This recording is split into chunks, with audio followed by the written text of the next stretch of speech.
Well, I am thrilled today to be welcoming Amanda Newton, from Head of Community from Xero, and I think I'm sort of a little bit in awe of having her sit across from me, because my community and where I live in the bookkeeping world, Amanda is one of those crucial people. She is a connector. She brings people together online, but in an educational sense. So I was really thrilled that she came along to the Small Biz Matters stand, because my regular listeners will know that it's all about small business education, giving something back and creating a sense of community. So welcome to the program. Thank you very much. What a wonderful welcome. You can come with me anywhere you like. It's all about the intros. So I noticed on the stage before you were talking to the illustrious Heather Smith, and you were tackling the topic of building community, and it's obviously something you're quite passionate about, both at Xero and in your former life and just being a professional. Why do you think it's so important, particularly in the accounting and bookkeeping world, that people are connected online as well as in a form of relationship building? Why do you think that's so crucial? Yeah, look, I think community is so important, and you're right. I've had a commitment to community right throughout my professional career.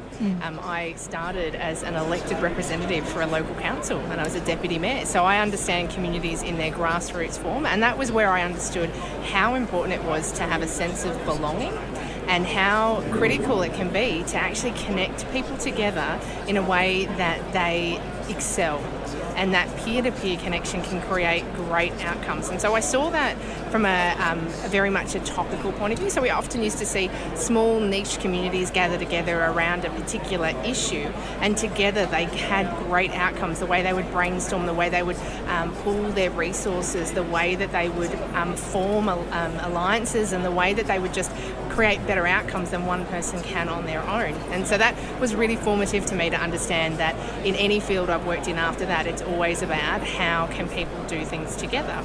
So when I had the opportunity to finish off in practice myself and join Xero, I've been an advocate of theirs and a partner of theirs for 8 years.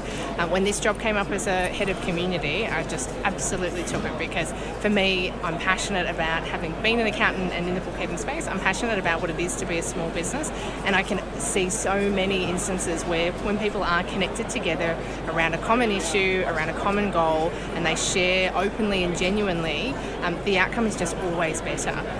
So to have that voice in Xero, to be able to create those spaces that people feel safe and they feel they can share, they can create spaces of authority, they can communicate together, is just absolutely wonderful. And I'm really delighted that Xero are passionate about this as well, because they're giving us the space to really invest back into making sure that our partners are feeling that sense of belonging and are connecting together. It's interesting that you come from that community background, and you obviously bring with that all those skills.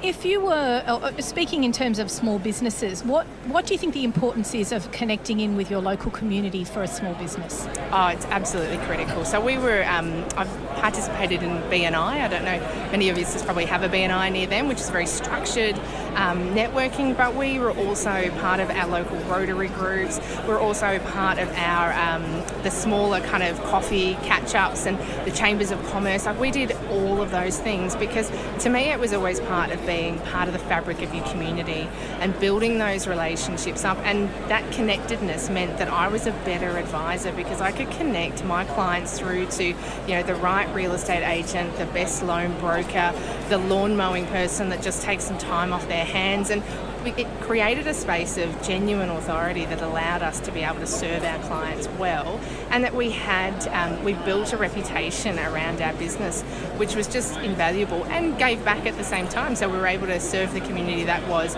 supporting us as a small business.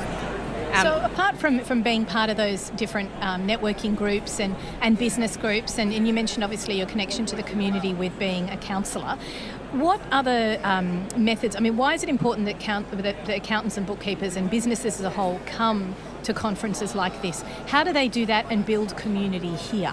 Oh, absolutely. So digital communities now mean that I can connect, and our small businesses can connect with anybody globally, and they can create those little niche areas that they can be connecting together.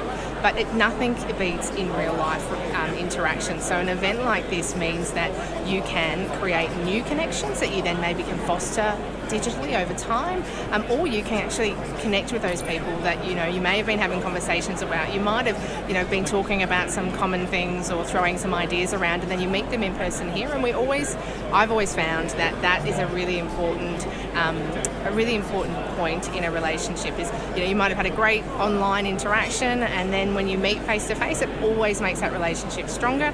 And we see that even at XeroCon for us, where people come together and say, "Gosh, I've been talking with you online for the last 10 months. It's great to meet you in person." And there's a lot of research around the fact that those in real life interactions do solidify the relationship.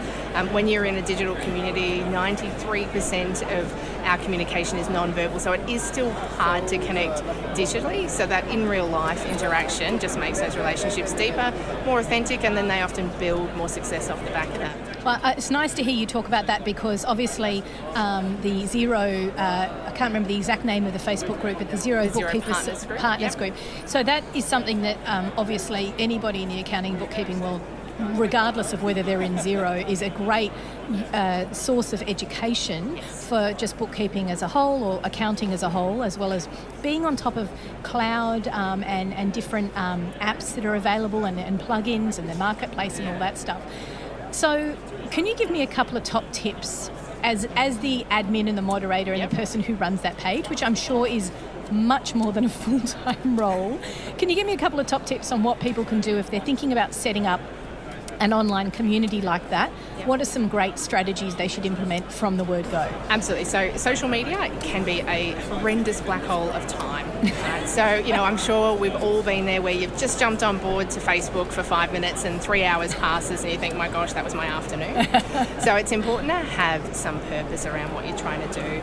I'm a believe that you've got to have a really authentic identity. So be yourself, and be your best self. And be kind, because again, it can be really difficult if you're not willing to participate, and maybe just reread things a couple of times if you're finding them maybe they're a bit sharp. Sometimes people's communication skills might need to be a bit rounded out, and soft skills are very hard to transpose into a Facebook post or a 160 Twitter character. So it's kind of nice to maybe not take everything too seriously, and come with a giving mentality. So if you're in that space and you've got something you can contribute, that's often the best way to start. Don't come into a space thinking, how am I going to benefit? What am I going to get from this? Come and think about how you can contribute to other areas. We find that our community is a great space to feel like you belong, but to know that sometimes the bookkeepers and accountants are at home or in their office all by themselves, and it's a great place to just come and maybe celebrate a success. If you're not having a great day, maybe somebody else is having a great day. Maybe you've won a great client and you want to share with somebody and have someone say, well done, that's great, who knows where you're coming from. So that's a really great space. Also means that you can find out about things like this event, you can find out about webinars, you can find out about what some of the apps are doing. There's so much information, and so it's a great filtering space, because if other people are sharing, it usually means that there's some validation around that being something that's worth your interest. So you can kind of see a nice little summary of the important things that are happening that are relevant for you and your industry. But I would have I'd have a plan, I'd have a purpose, I'd know who I feel what I want to project, who I want to be. I'd be authentic about that, and then I'd just start small, and just and be nice and kind, and find things that are interesting in the way that you can share as well. And it's not always about the numbers, because sometimes you don't necessarily want 1 million people in your group if they're not going to be kind and they're not going to be supportive. So it's do you find you have to filter conversations, or how much time does? I mean, obviously, the bigger the group, the more time it takes, but proportionately, are you just finding yourself playing whack-a-mole with stupid, unnecessarily mean comments, or is it a bit nicer than that? No, I think it's a bit nicer. I mean, we're professionals, and it's a bit nicer than that. And I think a lot of people have got some great things to contribute. And there isn't a role for a moderator, but truly, it's not. I get just as much involved in the conversations because they're of interest, and we talk about lots of really lots of really cool things. A community can be 5 people. It doesn't have to be 500 people. It certainly doesn't have to be 5 million people.